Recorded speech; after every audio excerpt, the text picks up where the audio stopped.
is no ally, but also that it is actually not a friend because it does actual damage to the United States. I would like to go a bit beyond the comments that both of my colleagues have made and suggest not only that Israel is no ally, but also that it is actually not a friend because it does actual damage to the United States through using its considerable access to Congress and the media to promote policies that are good neither for the United States nor for Israel. I'm sure you've all heard the expression that a friend does not let a friend drive drunk. Well, the United States has been driving drunk for quite some time, and that dangerous behavior has to some extent been encouraged by Israel and its many supporters in Washington.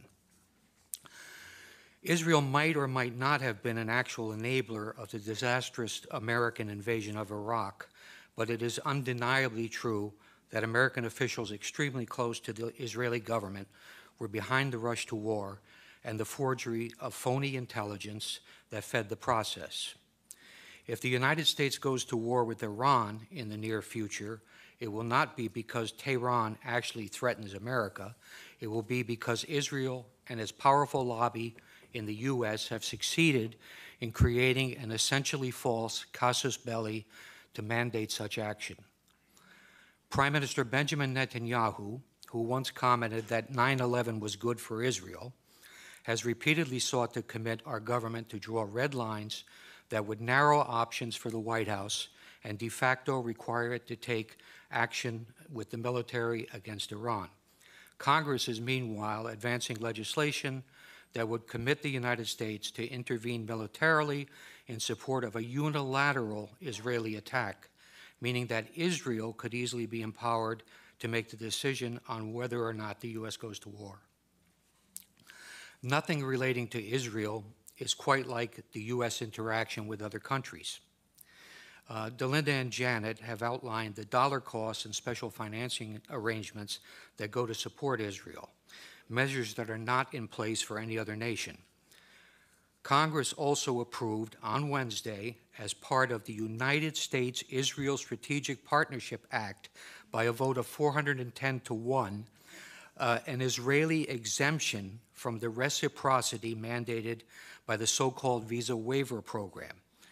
Israelis will be able to travel freely to the United States, while their government will be allowed to refuse entry to American citizens. This is a privilege that is granted to no other country.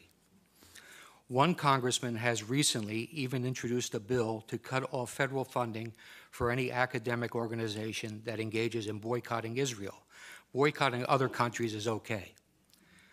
Israel interferes in American elections, most recently on behalf of Mitt Romney. It has corrupted our Congress. Its head of government publicly rebukes our own head of state. Government ministers insult and ridicule John Kerry, and its intelligence officers actually provide alarmist and inaccurate private briefings for American senators on Capitol Hill. I also would not doubt that Israel, accustomed to behaving with impunity towards its alleged friend and patron in Washington, might manufacture a pretext to draw the U.S. into a new conflict, something reminiscent of the Lavon affair in Alexandria, Egypt in 1954, or the false flag attack on the USS Liberty in 1967.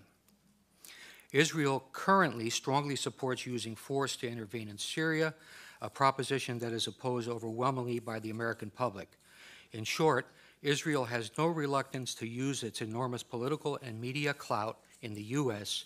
to pressure successive administrations to conform to its own foreign and security policy views. One other very good reason why Israel should not receive billions of dollars in military assistance annually is its persistent espionage against the United States. Grant Smith has described how Friends of Israel stole enriched uranium from a Pennsylvania refinery to create a nuclear arsenal. More recently, we have learned how Arnon Milchan, a Hollywood producer born in Israel, arranged for the illegal purchase of 800 nuclear triggers. Milchan picked up an Oscar last Sunday without any interference from the FBI. The existence of a large-scale Israeli spying effort at the time of 9/11 has been widely reported, incorporating Israeli companies in New Jersey and Florida, as well as hundreds of art students nationwide. 5 Israelis from one of the companies were observed celebrating against the backdrop of the Twin Towers going down. While it is often observed that everyone spies on everyone else, particularly true if one is referring to our own NSA, espionage is a high-risk business that most countries are extremely careful when they are spying on friends because of fear of blowback. Israel, which relies on Washington for billions of dollars in aid and also for political cover in international fora like the UN, does not spy discreetly, largely because it knows that few in Washington will seek to hold it to account.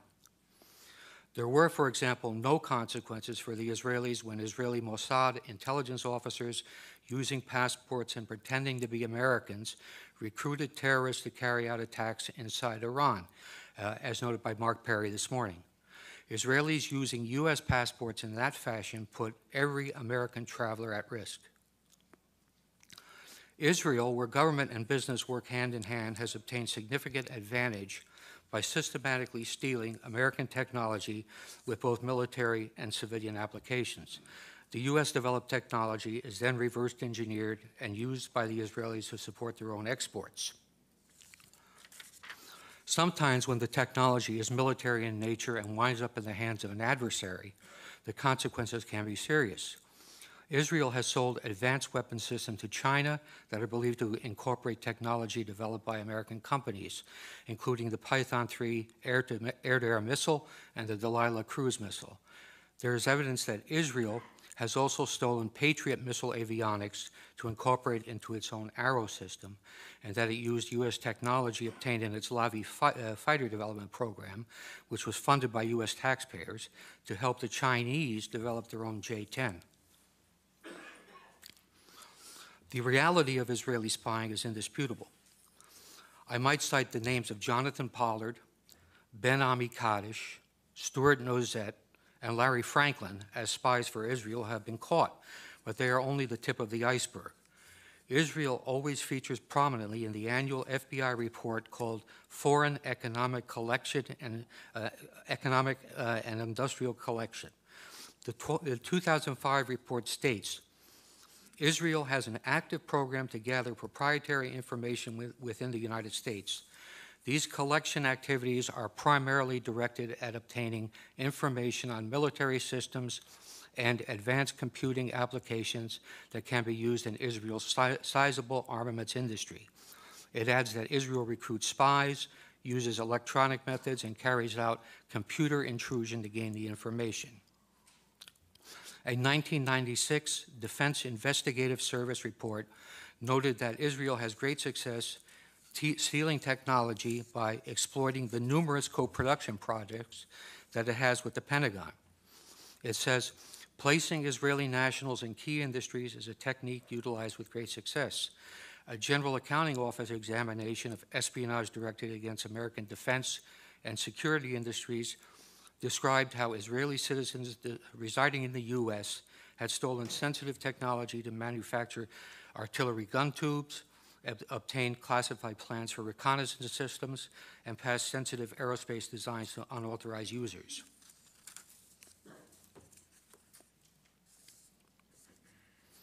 The GAO concluded that Israel conducts, and this is a quote, conducts the most aggressive espionage operation against the United States of any U.S. ally.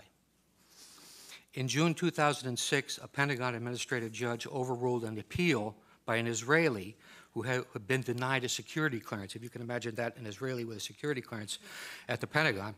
But anyway, they overruled him when he appealed it and said the Israeli government is actively engaged in military and industrial espionage in the United States. An Israeli citizen working in the U.S. who has access to proprietary information is likely to be a target of such espionage. More recently, FBI counterintelligence officer John Cole has reported how many cases of Israeli espionage are dropped under orders from the Justice Department.